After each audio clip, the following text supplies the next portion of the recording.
Boring!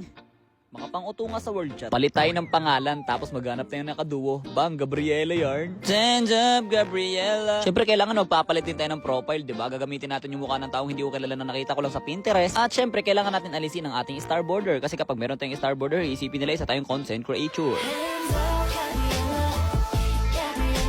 Siyempre, mag-chat tayo sa world chat, di ba? LF kaduo po, tapos may cute-cute na emoji na hindi ko malaman kung ano yan. Tapos mag-aantay na lang tayo ng kung sino mag-chat sa atin. A few moments later. So much later that the old narrator got tired of waiting and they had to hire a new one. Walang kumakagat pare, feeling ko mali kasing spelling. Dapat kasi LF kaduo. Ayan o, dapat ganun yung spelling. Ngayon kayo sa akin ngayon, huli ka. Tamo, meron agad yan. O, di ba? Sabi sa'yo eh. Alam kong ikaw yan tripping.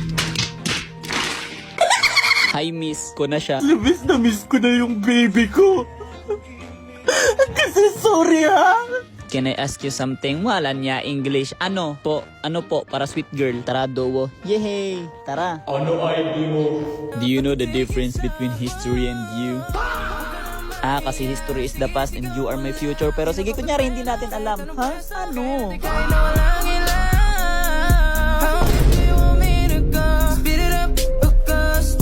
Di ka pipigilan, sakit na habang ako'y nakatingin sana.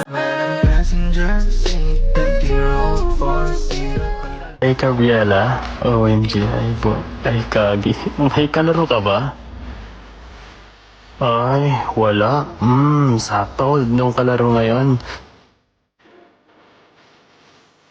So, bago tayo mag-start, pwede ko ba matanong kung anong tipo mo sa lalaki?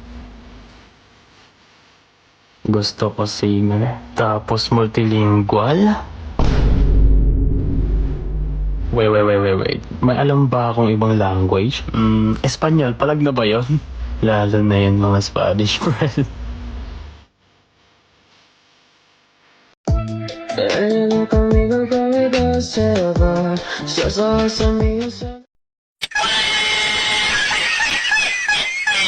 "12 seconds later."